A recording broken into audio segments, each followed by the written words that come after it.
Welcome back दोस्तों, welcome back to another episode of my channel the United Frontier. तो ये video में बात करेंगे जो मैच था between Aston Villa and Manchester United, जहां पे हम लोग मैच 2-1 हार चुके हैं। तो सितंबर के बाद ये एक एवे गेम है जहां पे हम लोग इंग्लिश प्रीमियर लीग में मैच हारे हैं। लास्ट मैच हारे थे, एवे गेम था जो वो था आपका ब्रेंटफोर्ड का गेम इन सितंबर। तो ये टाइम पीरियड में हम लोग इन अ वे होम मैचेस में पॉइंट्स ड्रॉप कर रहे थे, लेकिन एवे मैचेस में हम लोग पॉइंट्स ला रहे थे, मतलब 3 पॉइंट्स ला रहे थे। लेकिन ये गेम एक ऐसा गेम था जहां पे मैच हारने के बाद मुझे उतना भी खराब नहीं लग रहा है। वो इसलिए कि ये मैच कुछ आप कह सकते हो कि जो पहला मैच था between Manchester United and Arsenal जो ओल्ड ट्रैफर्ड में था इस सीजन के इंग्लिश प्रीमियर लीग में, जो पहला मैच था वो मैच में हम लोग अच्छा खेले थे, लेकिन we still loss the game. तो कुछ उसी तरीके का फीलिंग कल वाले गेम में भी हम लोगों को देखने को मिल रहा था। आफ्टर द गेम हम लोग को वैसा ही कुछ फील हो रहा था कि ये गेम में हम लोग अच्छा किए थे। एस्टन विला अपना जो फुटबॉल है, जो brand of football Aston villa इस सीजन में खेल रहे हैं, वो कहीं ना कहीं एस्टन विला खेल ही नहीं पाया, लेकिन फिर भी वो लोग मैच जीत के चले गए। फ्रॉ सम मतलब आप कह सकते हो कि जो मोमेंट्स आया उनके फेवर में, वो मोमेंट्स पे वो लोग कैपिटलाइज करके गेम में से 3 पॉइंट निकाल के चले गए। लेकिन मैनचेस्टर यूनाइटेड फैंस, मैं अगर हम लोग अपने फीलिंग्स की बात करें या फिर आफ्टर गेम अगर हम लोग गेम के बारे में सोचे, तो हम लोग को यही लगेगा कि we should have at least drew the game.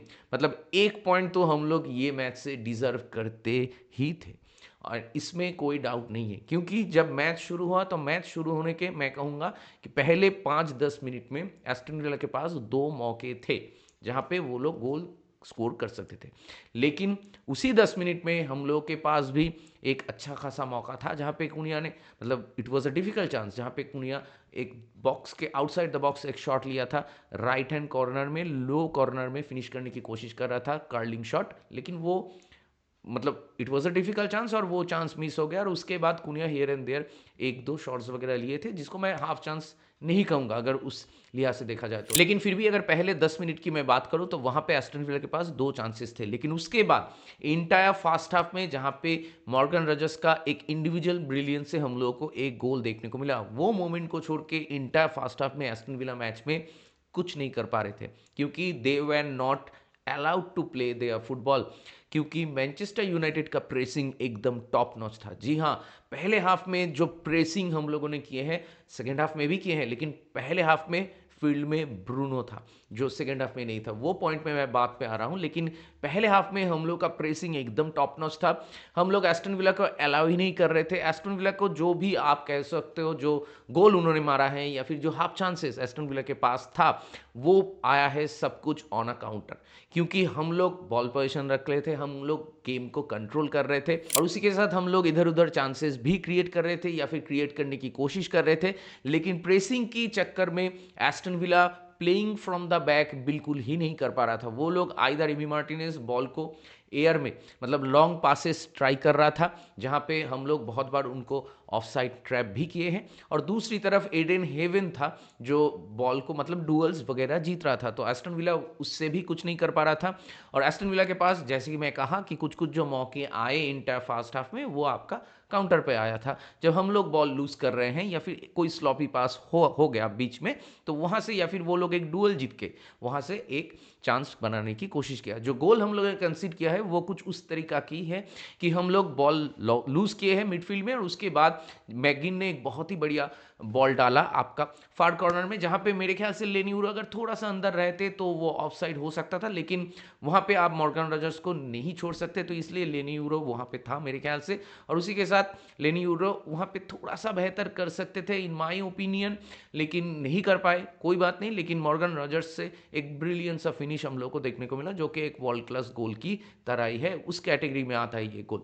तो वो तो था आपका इंडिविजुअल ब्रिलियंस जहां पे एस्टन विला ने गोल मारा है, लेकिन उस फर्स्ट हाफ में ये गोल को छोड़ के, और जो पहले 10 मिनट में 2 चांसेस आए थे, जो आपका एक कॉर्नर से आया था और दूसरा वाला मेरे ख्याल से एक ओपन प्ले से आया था, तो ये तीनों चांसेस को छोड़ के फर्स्ट हाफ में एस्टन विला के पास और कोई चांसेस नहीं थे। On the other hand first half में जो फुटबॉल, जो ब्रांड ऑफ फुटबॉल हम लोगों ने खेला है, उसके बदौलत हम लोग एटलीस्ट एक गोल तो डिजर्व करते ही थे, और वो चीज़ भी आया है प्रेसिंग की वजह से। एंड फॉर अ चेंज बहुत दिन के बाद पैट्रिक डोरगू का गेम सही था मेरे ख्याल से। मतलब वो जब स्टार्टिंग 11 में उसका नाम मैंने देखा तो उस वक्त I was little bit sceptical. मुझे लग रहा था कि लिसांड्रो मार्टिनेज को खिलाना चाहिए और लूक शॉ को हम लोग as a left full back use करेंगे, लेकिन पैट्रिक डोर के साथ ये मैच शुरू कर रहे थे हम लोग, तो मैं थोड़ा सा स्केप्टिकल तो था। लेकिन जब मैच धीरे धीरे पैंड आउट हुआ और हम लोग पहला 10 मिनट सर्वाइव कर गए, उसके बाद हम लोग मैच में ग्रू किए और उसी के साथ हम लोग मैच को कंट्रोल कर रहे थे, मैच के टेम्पो को। तो हम लोग वो गोल कंसीड करने के कुछ ही देर बाद 3 मिनट के अंदर ही पैट्रिक डोरगू का एक प्रेसिंग,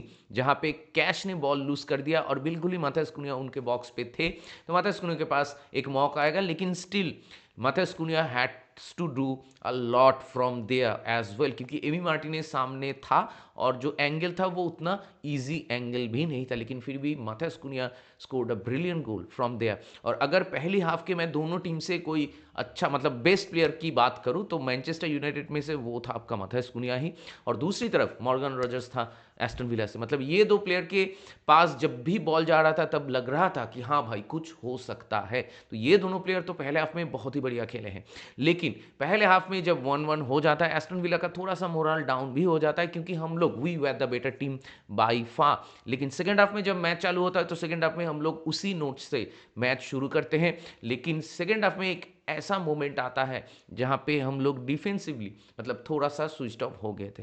तो सेकंड हाफ में 50 मिनट्स के आसपास हम लोग गोल कंसीड करते हैं, और वो गोल गेस व्हाट कौन स्कोर करता है? फिर से मॉर्गन रॉजर्स। जी हाँ, मॉर्गन रॉजर्स से पहले टिलेमेंट्स था, उसने एक क्रॉस डाला, तो वहां पे पहला गलती हुआ हम लोगों से कि डियोगो डालो वहां पे क्रॉस को अलाउ नहीं करना चाहिए था। तो वहां पे डियोगो डालो एक मतलब स्विच ऑफ सा मोमेंट आ गया था डियोगो डालो के लिए। लेकिन उसके बाद जब क्रॉस अंदर आता है तो वहां पे एडन हेवन एंड लेनी यूरो ये दोनों का रिएक्शन बहुत लेट था। और अगर बॉक्स पे आपका मॉर्गन रॉजर्स जैसा एक प्लेयर है जिसके पास टाइम एंड स्पेस है, आप अलाउ कर रहे हो, तो भाई दिक्कत तो है, क्योंकि मॉर्गन रॉजर्स अपने मतलब लाइफ के सबसे बढ़िया पर्पल पैच में हैं, जहाँ पे वो हियर एंड देयर गोल मार रहे हैं, चैंपियंस लीग हो या आपका प्रीमियर लीग हो। तो ये फॉर्म में जब कोई प्लेयर है और वो प्लेयर पहले हाफ में एक वर्ल्ड क्लास गोल स्कोर कर चुका है, तो उसके बाद सेकेंड हाफ में आप ये गलती एफर्ट नहीं कर सकते, और कुछ वैसा ही होता है कि वहाँ से फिर से एक बढ़िया सा गोल स्कोर करके चले जाते हैं मॉर्गन रॉजर्स। तो सेकेंड हाफ में ये मोमेंट को छोड़ के आप देखिए इधर उधर हाफ चांसेस थे एस्टन विला के पास, लेकिन एज सच कोई बिग चांस नहीं आया। लेकिन उसके बाद भी हम लोग मैच में अच्छा खेले। And let me tell you one thing कि पहले हाफ में ब्रूनो का जो इंजरी हुआ उसके बाद सेकेंड हाफ में हम लोग चांस नहीं लिए, लेकिन ब्रूनो की जगह पे हम लोग सेकेंड हाफ में लाते हैं लिसांड्रो मार्टिनेज को एज ए सीडीएम में।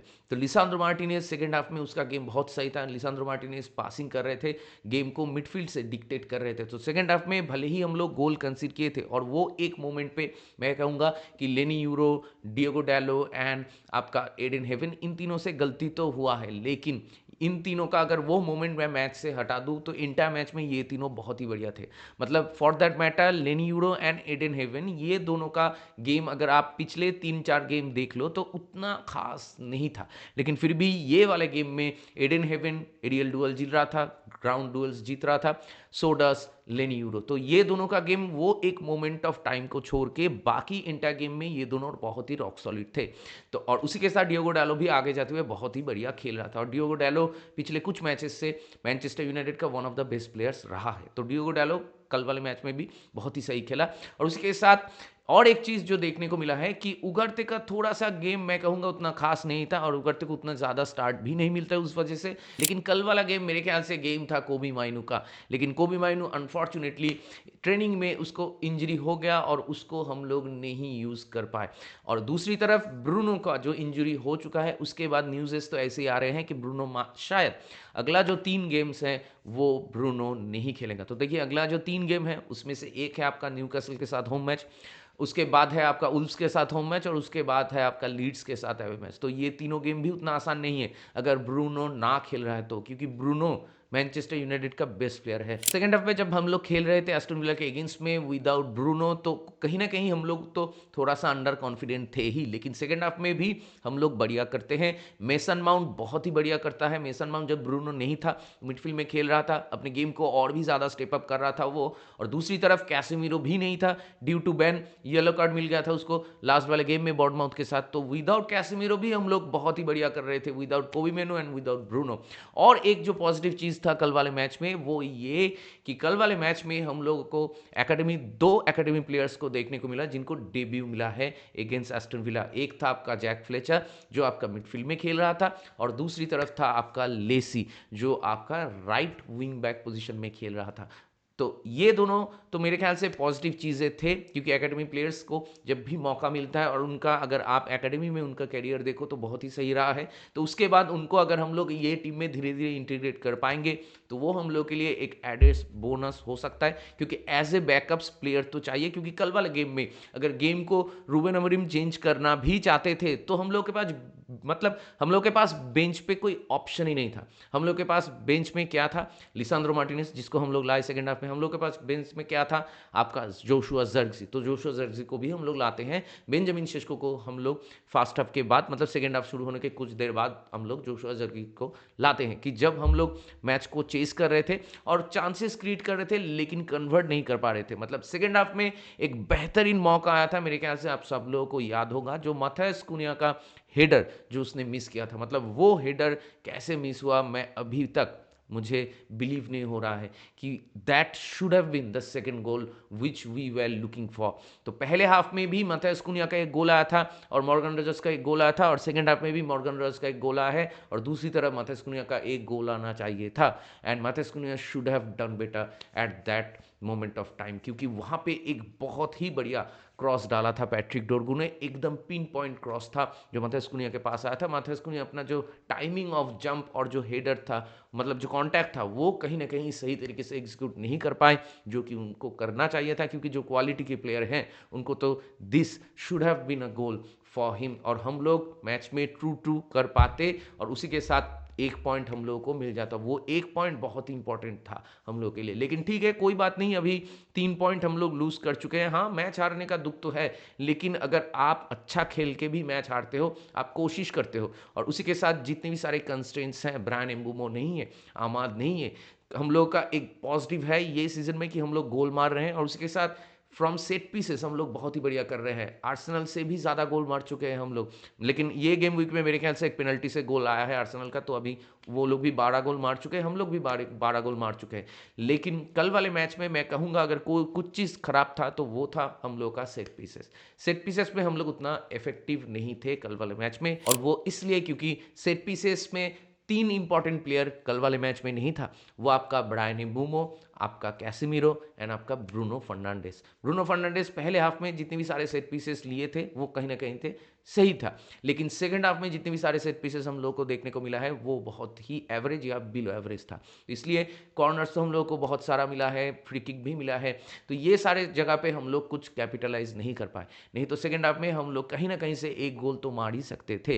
लेकिन सेकंड हाफ में जैसे कि सब लोगों को मालूम है, there was no Casemiro, there was no Amad, there was no Mbeumo, there was no Bruno Fernandes, और हम लोग 2 एकेडमी प्लेयर्स को खिलाते हैं। तो हम लोग कहीं ना कहीं हम लोग को लग रहा था कि हो सकता है कि ये एक ऐसा मैच है आफ्टर दैट आर्सेनल गेम कि जहां पे हम लोग अच्छा तो कर रहे हैं लेकिन शायद गोल आज नहीं आने वाला है। और दूसरी तरफ let me tell you one thing कि एस्टन विला अपने होम में लास्ट 32 गेम्स में मेरे ख्याल से एक ही मैच हारे हैं, और उसके साथ अभी इंग्लिश प्रीमियर लीग में, और अगर आप चैंपियंस लीग को भी इंक्लूड कर लो तो ऑल कॉम्पिटिशन्स में मेरे ख्याल से एस्टन विला लास्ट 11 गेम में या 10 गेम में कुछ एक ही गेम हारे थे, लिवरपूल के साथ जो मैच था मेरे ख्याल से। तो एस्टन विला एक बहुत ही बढ़िया टीम है, लेकिन I am proud of this Manchester United team की इवन आफ्टर दोज कंस्ट्रेंट्स जो हम लोग के पास जो प्लेयर्स अवेलेबल नहीं थे, डिफेंस में तो देखा जाए डिलीट एंड आपका मैगवायर बहुत दिनों से नहीं है, लेकिन फिर भी हम लोग एक ऐसे एस्टन विला के अगेंस्ट में उनके होम पे जाके अच्छा खेले, गेम को डोमिनेट किए, और उसके साथ एस्टन विला को अपना फुटबॉल खेलने ही नहीं दिए। तो इस चीज़ के लिए I am proud of this boys. और उसी के साथ अभी बहुत ही मतलब डिफ़िकल्ट टाइम आ रहा है, क्योंकि सभी को मालूम है कि ब्रायन एम्बुमो, मज़रूई एंड आमाद तो नहीं है, और उसी के साथ जनवरी ट्रांसफ़र विंडो में हम लोग क्या करेंगे वो भी बहुत इंपॉर्टेंट है, क्योंकि ब्रूनो फर्नांडिस भी अवेलेबल नहीं होगा अगले 3 मैचेस में।